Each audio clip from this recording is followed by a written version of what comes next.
Violet Shrink by Christine Baldacchino. Pictures by Carmen Mock. Violet Shrink wears glasses like her father, Victor, but has much more hair on her head. She likes to listen to music through her purple headphones and make her own comic books under a tent of blankets in her room. At school, when it's time to play outside, Violet likes to spend the time alone. She collects leaves, stones, and dandelions to bring home and put on her windowsill. Violet likes birds, especially the birds that visit the feeder in her backyard every day. There are things Violet doesn't like too. Violet doesn't like celery in her soup. She doesn't like brand new crayons breaking the first time she uses them. She doesn't like finding hairs on the kitchen table, even if they're her own. And parties. Violet really doesn't like parties. Her father reminds her that she likes cake, music, and games, and those are all things you can find at parties. Violet wants to tell her father that while she likes all those things, she doesn't like them all at the same place. Being around a lot of people makes her palms sweat. Sometimes her ears feel hot or her stomach aches. Sometimes she squeezes her teeth together so hard that her head hurts. Violet loves her father very much, even though he often gets her to a party by using a word she's never heard before. A word like reception, or function, or potluck. He tells her to play with the other children and say hello to all the grown-ups. But Violet just wishes she could stay home in her tent with her purple headphones and her comic books. One day, while she is picking celery out of her soup, Violet's father tells her they have been invited to a little shindig for Cousin Shar. When they arrive at her cousin's house, Violet is horrified to discover that it is a birthday party.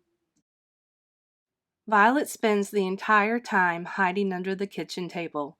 She imagines she is a shark, smooth and silver, with 100 sharp white teeth. She swims in circles and loop-de-loops, hunting for sandwiches to eat. Her ears don't feel hot anymore because sharks don't have ears that stick out the way hers do, and her palms aren't sweating because sharks don't have hands. Just 2 weeks later, Violet's father tells her they are going to an anniversary bash for Auntie Marlene and Uncle Lily. The word bash reminds her of loud things like drums, fireworks, or pots and pans banging together. Sure enough, bash turns out to be another word for party. Make sure you say hello to everyone, Violet, and play with your cousins, her father says when they get there. No hiding under the tables today, okay? Violet wipes her sweaty palms on her pants and squeezes her teeth together until her head hurts. She doesn't hide under a table. Instead, she sits quietly at the top of the stairs where no one can see her, legs dangling between the banisters. She imagines she is a snake, gold and green as a dandelion, wrapped around the branch of a very tall tree. Balanced on the branch below is the chocolatiest slice of chocolate cake. Violet knows her father isn't trying to be mean. He wants her to go to parties for the same reason he keeps putting celery in her soup. He thinks it is good for her. But when Violet's father tells her that the Shrink family reunion is coming up, she silently goes to her room.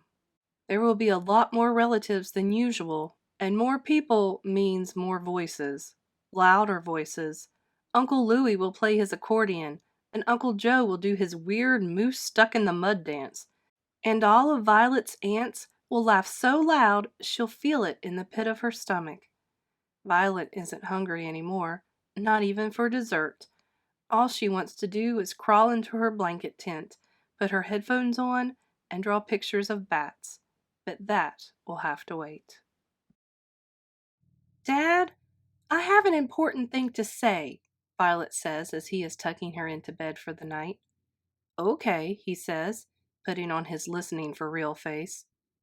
I don't like parties. Violet's stomach gives an unpleasant little flutter. Or shindigs, or bashes, or get-togethers, or gatherings.